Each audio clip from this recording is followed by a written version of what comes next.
Yo, peace in everybody. So today we're gonna do another poem. It's called The Pebble and the Acorn. This came from the 2023 SHSAT. It was taken in let's see, it's January 2024. 2023. It was taken in the December 2022 exam. And this was actually one of the test day passages. So this is the passage. I don't know if they changed it in any way, edited it, or accepted it, but it's not that big, and so I'm pretty sure they've taken it as a whole. It's written by Hannah Flagg Gould. So that's what we're gonna rip apart and analyze today. So again, this literally came from the December 2022, which would be November as well. November, December 2022 actual test day exam, okay, on the SHSAT. I do not have the questions because they don't release the questions, but we do know that this poem was asked on test day. I've done a review of a lot of passages from the DOE handbook, including poetry. There's a whole bunch that I have specifically on poetry. If you go to GregsTutoringNYC.com /SHSAT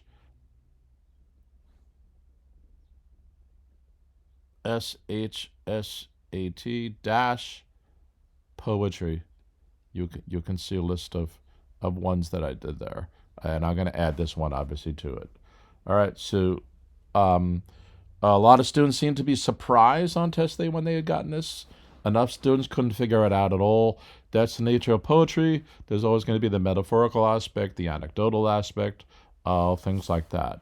So we can see that there is 1, 2, 3, 4, 5, 5 stanzas here.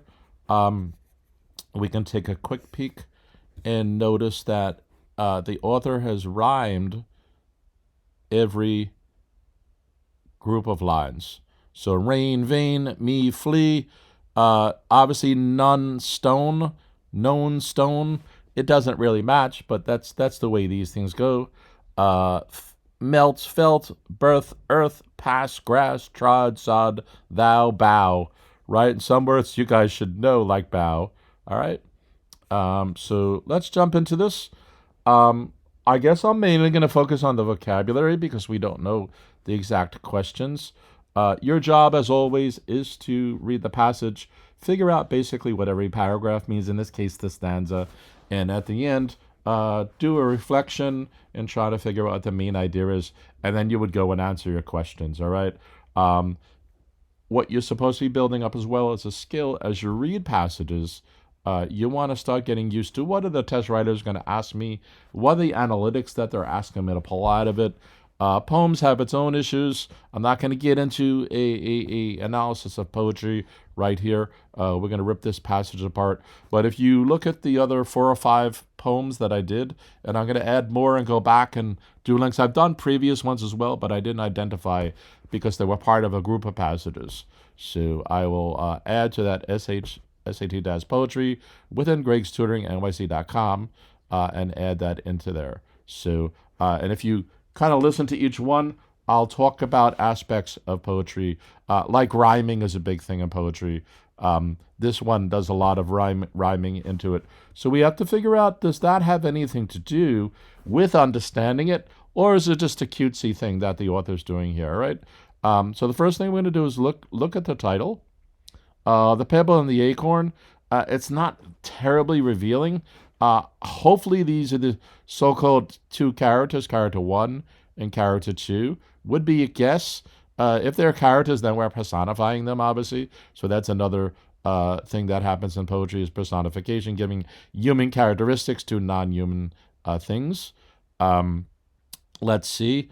And the fact that there's an and here means maybe these 2 things are joining forces to create some super entity, or they're debating each other, or it's just a compare and a contrast that seems to be going on. We don't know, so that's part of our job. But we can see, without reading it, we already kind of can start hedging our bets. So that's what you need to do in your analytics, and that's why it's important to know your literary devices, author's craft. If you know that an author can do something like a compare and a contrast, then that's something you should be looking for. You may not find it. That may not be what this passage does. But if you kind of have a heads up and you're seeking for it as a detective and it's there, you'll see it. It could also be there's mixed things that are happening here, right?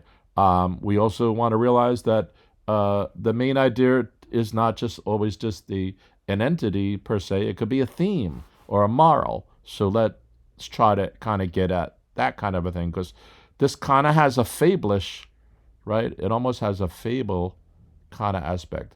The pebble and the acorn, the tortoise and the hare, an Aesop's fable kind of a thing. So we need to use our experience to be able to get at those things and so on. All right. So The Pebble and the Acorn by Hannah Flagg Gould. I am a pebble and yield to none, were swelling words of a tiny stone. All right. So already we have this, a tiny stone speaking loudly, it seems, at least maybe defiantly. Okay. Nor time nor season can alter me. So the pebble saying, I am a pebble. I can't be changed. I am abiding, okay, while ages flee. So that's a vocabulary word right there that you kind of should know. That kind of deals with everlasting, enduring, perpetual, those kind of things. So the pebble saying, not only am I a pebble, but I've been around for a while, and I'm going to continue around for a while. And for those who've seen the cross purposes poem I did, this is kind of like what the water was saying to the bridge structure at the time in that poem. So the pebble is trying to tout itself, maybe boisterously. We'll have to see. And then what we have so far is the pebble saying, I'm a pebble, and I am strong kind of a thing, even though it's a tiny pebble. Okay? I am abiding while ages flee. So that means it's timeless as well. It was here when the earth was founded. It is here now, and it's going to be here for a long time still. It's a pebble. Okay? The pelting hail and the drizzling rain have tried to soften me, long and vain. All right, so again, there's rhyming here. That's kind of a cute way that the author composed that. So basically the erosion, if you will, has tried to break the pebble up, but in vain. It hasn't accomplished it. Now, an interesting thing about a pebble is it was probably part of a bigger rock or stone or cliff or a mountain or something at some point. So we could argue it's been broken down to basically as small as possible that it can be. We don't know. So let's kind of see where the thing is going. And then furthermore, the pebble is touting itself, and the tender dew has sought to melt or touch my heart. So dew is the morning wetness from the change of temperature that you might see on the grass or on flowers or things like that, or even morning fog. Okay, so the in terms of compare and contrast, on the one hand we have basically that the pebble's claiming it's been beaten on, right? That's the first two sentences, and the other is, well, they tried to soften me through water or something or whatever, or touch my heart, right? But it was not felt. So the pebble is being a little defiant there again, and boisterous and cocky. Which is that, I am a pebble, nothing can destroy me. They couldn't smash me, and they couldn't melt me, right? And the fact that the author deals with this with a heart. The pebble seems to be proud that they're a pebble, right? That seems to be maybe something we can infer out of here. All right. So far, all we have is the pebble saying how great it is as a pebble so far. And then the pebble even continues. There's none that can tell about my birth, for I am as old as the big round earth. So again, the pebble is the earth, if you will. Even though it's a tiny pebble, the pebble is touting itself as the earth. It's being cocky, it's being boisterous, it's kind of getting overblown. At the same time, the pebble is of the earth. So I guess it can do that, right? And then there's a little switch right here. I wouldn't call it a turning point, but I'm going to put TP here anyway for turning point, because it is a slight shift in the way the Pebble is explaining things. Up until now, it was basically the Pebble being the Pebble, and now it's direct people into the story. Okay, the children of men arise and pass out of the world like blades of grass. So that is one that students have a problem trying to figure out. So it's basically saying people are born. Okay, the children of men arise, so they're born. They pass out of the world, so eventually they may die like blades of grass. Grass comes up every spring and goes away every winter, so to speak, or whatever, okay? So the Pebble is hitting home the thing of its perpetualness, which is spoken of twice in a specific, the line right before there, for I am as old as the big round earth. So he's trying to compare himself to people. It's trying to compare itself to people. Basically, people come and go, but I'm still here. That kind of a thing, okay? And many a foot has on me trod. So people have walked on top of the Pebble, is what the Pebble's saying. That's gone from sight and under the sod. So again, there's almost a restatement here from the author making kind of claims of that. So people have walked on the Pebble, and they're now gone from sight. So again, the people either left or passed away, and then under the sod is kind of the thing here. So sod is like the topsoil layer with grass or whatever. So if the people are under the sod, they're basically in a grave, is my interpretation of this. And yet the Pebble lives on, okay? And then once again, there's some repetition here, because we start out with, I am a Pebble, right? So, and then the Pebble restates that I am a Pebble, right? So the Pebble's a loudmouth, cocky, boisterous little thing. And the Pebble is now saying, I am a Pebble, but who art thou? So is the Pebble speaking us, the reader? I'm not sure, right? So that's something we need to get resolved there. Okay, rattling along from the restless bough. Okay, so a lot of you may not know what that is, but basically of rockabye baby on the treetop, when the wind blows, the cradle will rock. And down will come baby, cradle and all, right? So when the bough breaks, right? I think I just said that nursery rhyme wrong, but when the bough breaks, the cradle will fall. So the bough is basically a branch of the tree with the cradle on it there, at least for that. So what seems to be happening here is that something was rattling on the branch. All right, so far, we don't know who the Pebble's talking to. The Pebble's on a soapbox, just touting how great the Pebble is, kind of a thing, being cocky. And apparently something disturbs the Pebble. And the Pebble's like, who the heck are you? That kind of thing, you know. But who art thou, rattling along the restless bough? Like, how dare you disturb my peace and quiet, kind of a thing, right? The Acorn was shocked at this rude salute. Okay, so now we finally know the other character of the story is the Acorn. And we can make that connection back into the title, that there seems to be going to be an argument, a debate, some sort of conflict between the Pebble and the Acorn.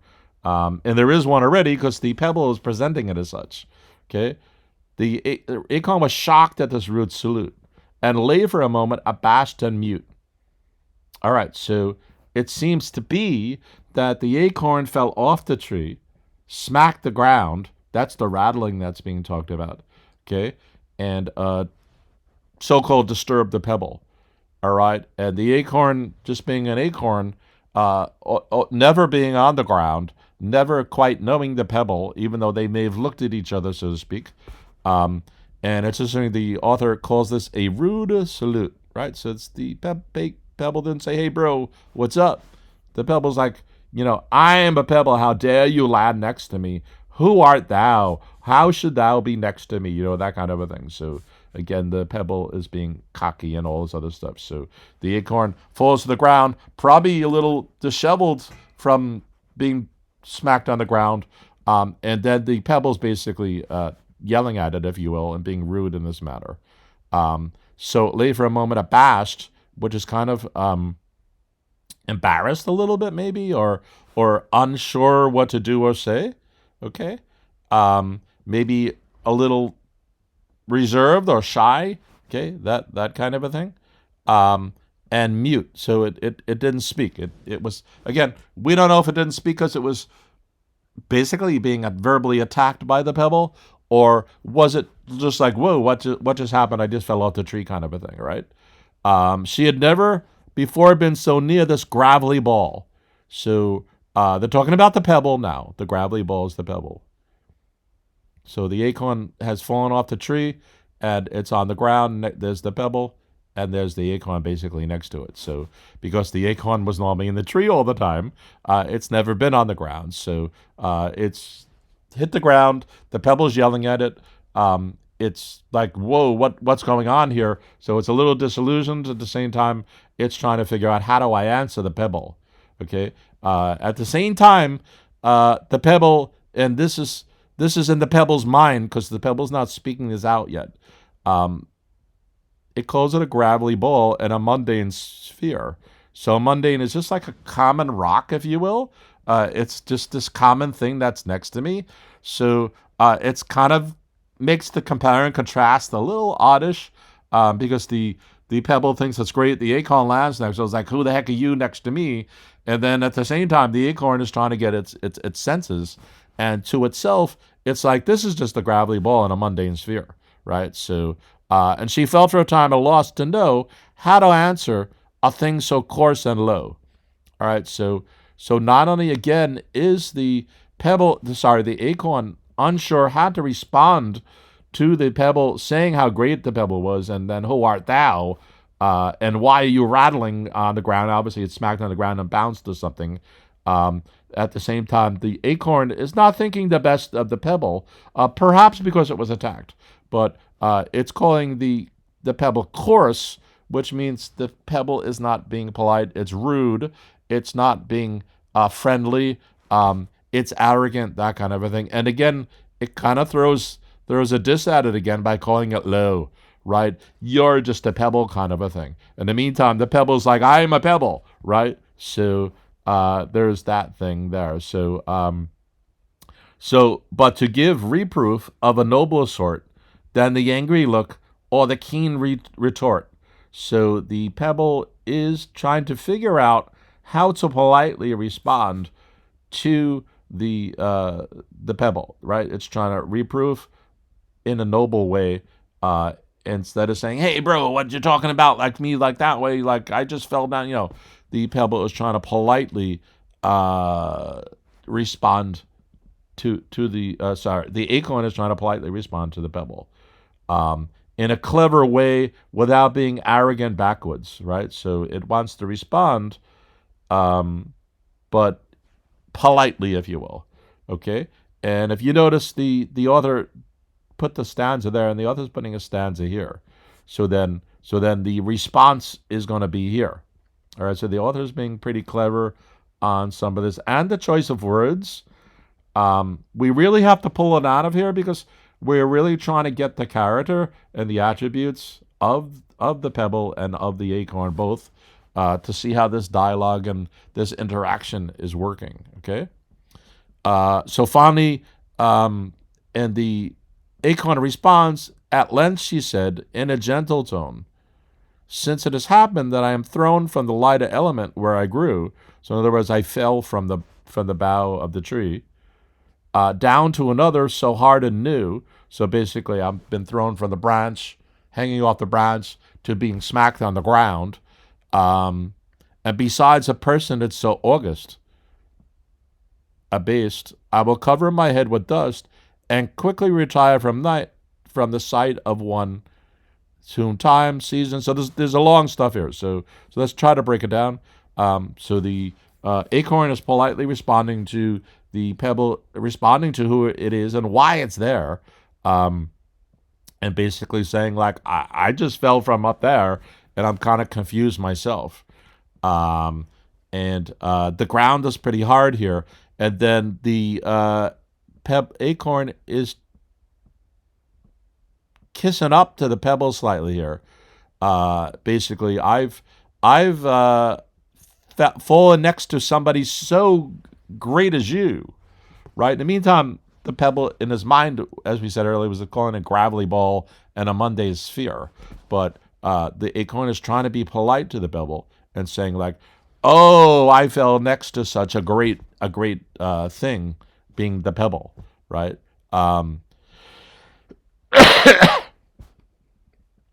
And again, hitting home here again, like the Pebble is so majestic and wonderful and all those kind of things.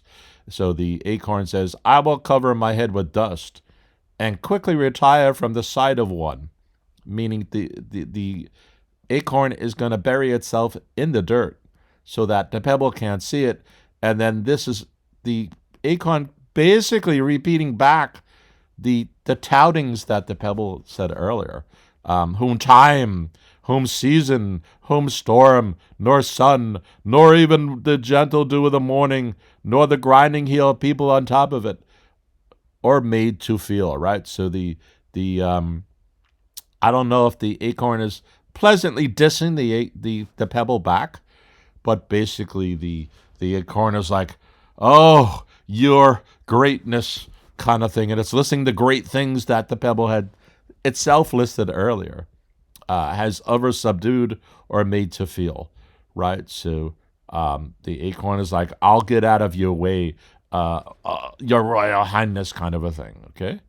And soon in the earth she sunk away from the comfortless spot where the Pebble lay. So the Acorn basically buried itself. And think through, what is an acorn? An acorn is a seed. So it's going to set up a new oak tree or whatever that grows some acorns, right?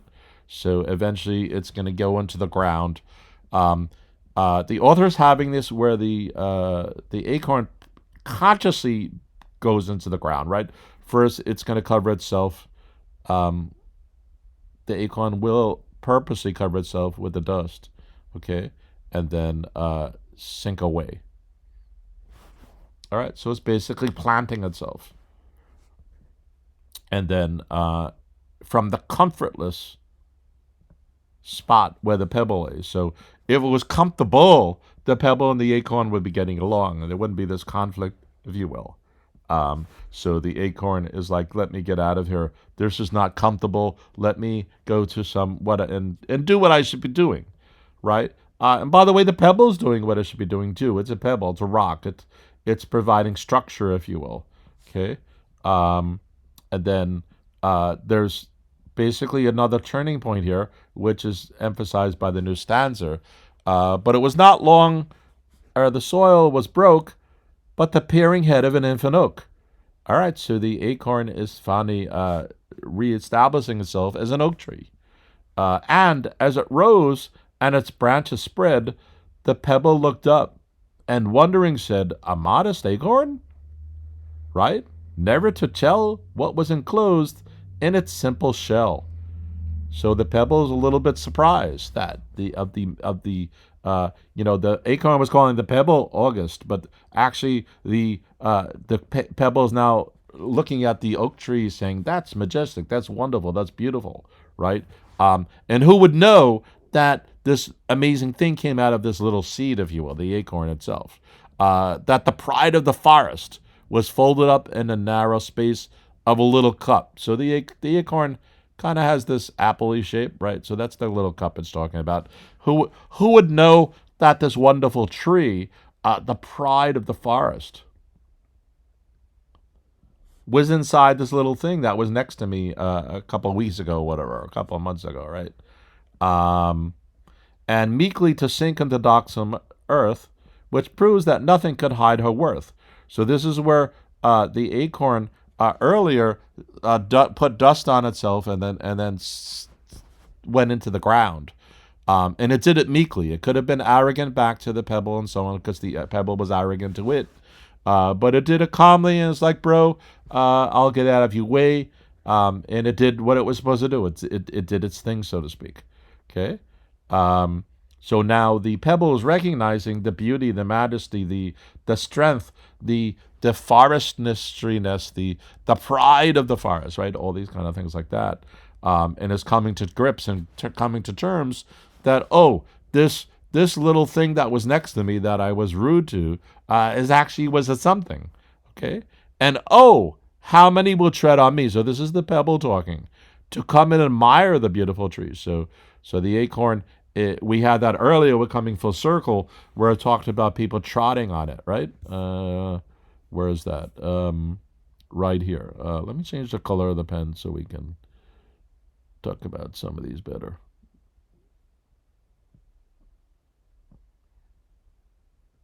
Right here with the red there. So the author is coming full circle on that with the pebble, realizing that yes, people have trod on it, but now they're going to come and trod on the pebble to see the tree, not to see the pebble, as if they were ever going to see the pebble ever anyway, right? Because it's just a pebble whose head is towering towards the sky above such a worthless thing as I. So the pebble's coming to grips that the pebble is just a pebble, and that it's going to continue to be a pebble. Useless and vain, a cumberer here. All right, so that is probably you would be asked a vocabulary question about that specifically, plus some of the other words like meekly and abashed, and some of the other words that were earlier, sod, things like that I mentioned. So if the pebble is kind of useless and vain, so the pebble's realizing that it was pompous and arrogant and rude. At the same time, it's also realizing that it's not helping the situation any, right? So I have been idling from year to year. So the pebble is almost viewing itself as like a hindrance to the whole scenario. Like it doesn't belong. Why am I here?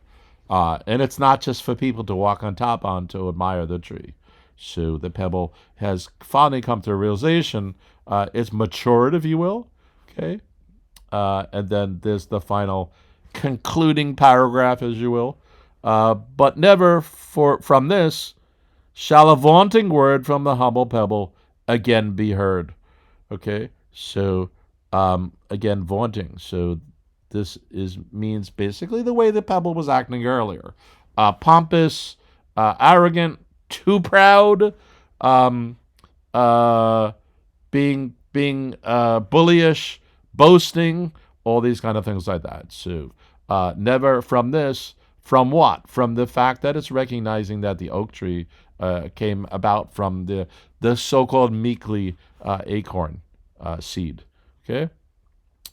So the pebble is deciding it shall not speak again till something without me or within shall show the purpose for which I've been. So the pebble is basically taking a vow of silence until it has something important to say.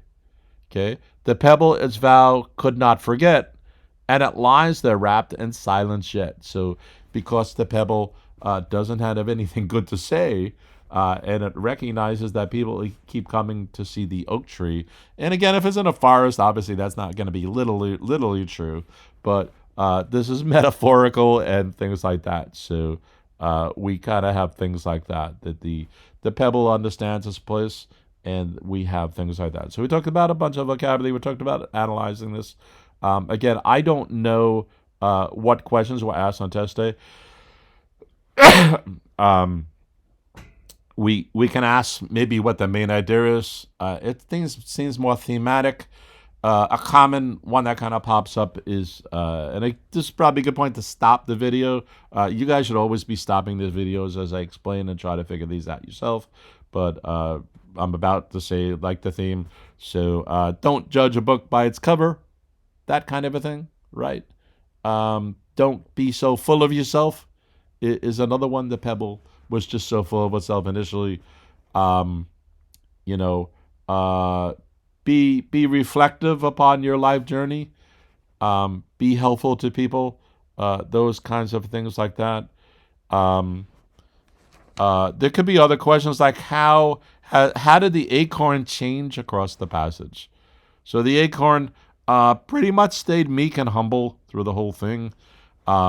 It did, in its own head, seem to diss the pebble a little bit, but it didn't say it outright. And it was probably justified in doing that. The acorn's job was to fall down and plant the seed and regenerate and produce the oak tree. And the pebble's job was to create a solid foundation of the earth and the ground and stuff like that. So it doesn't mean one was particularly better than the other, right? So the acorn starts out by falling to the ground, kind of getting attacked by the pebble, but its demeanor and its nature pretty much stayed the same. So it's good from that perspective. So, and then it grows up to be this majestic tree, and the acorn doesn't, at the end, the acorn doesn't say anything further either, or the oak tree for that matter. It doesn't say to the pebble, see what happened or anything like that. It stays noble. It stays modest. Those kinds of things like that. Contradictory, the pebble changes a lot. So the pebble comes from being this, I'm this great, wonderful guy, and here's I've been here for the perpetuality of the earth, and I'm going to continue to be so. But the pebble learns to be humble and quiet, right, and not speak until it's spoken to, or not speak until something important needs to be said. It realizes the quality of being tender and things like that, and it recognizes humility. Right, humility is maybe an overlying theme here that we could argue the acorn taught humility to the pebble. Not quite, but it's there. And the pebble has gone through self-reflection. Right, that is clearly something that happens in this case. And I think it's also about recognizing your potential. The acorn kind of knew its job and did it. The pebble kind of knew its job and did it too, but not as much as it probably should have. And it recognizes its job was to create a solid foundation for the oak tree, right? So that is there as well. And yeah, so if we go back to the title, The Pebble and the Acorn, there's a compare and a contrast that's going on there. That's the main thing that's happening here. It wasn't the end of the story. And a good thing that you might want to do is go back to that cross purposes poem. Again, it's under that SHSAT poetry link I gave earlier. And compare the water versus the bridge versus the acorn versus the thing. There are a lot of differences between the two passages, but there is in the cross purposes, the water and the bridge were kind of head-to-head debate. There was no debate here. The acorn basically was very reserved and polite and noble, and basically did what it needs to do. Didn't quite put the pebble in its place, but there are those kind of things like that. All right, so yeah. All right. You guys can email me, GregsTutoringNYC @gmail.com, and hopefully this gives an inkling into what they're trying to show you during the exam and how to rip the passage apart. All right, peace.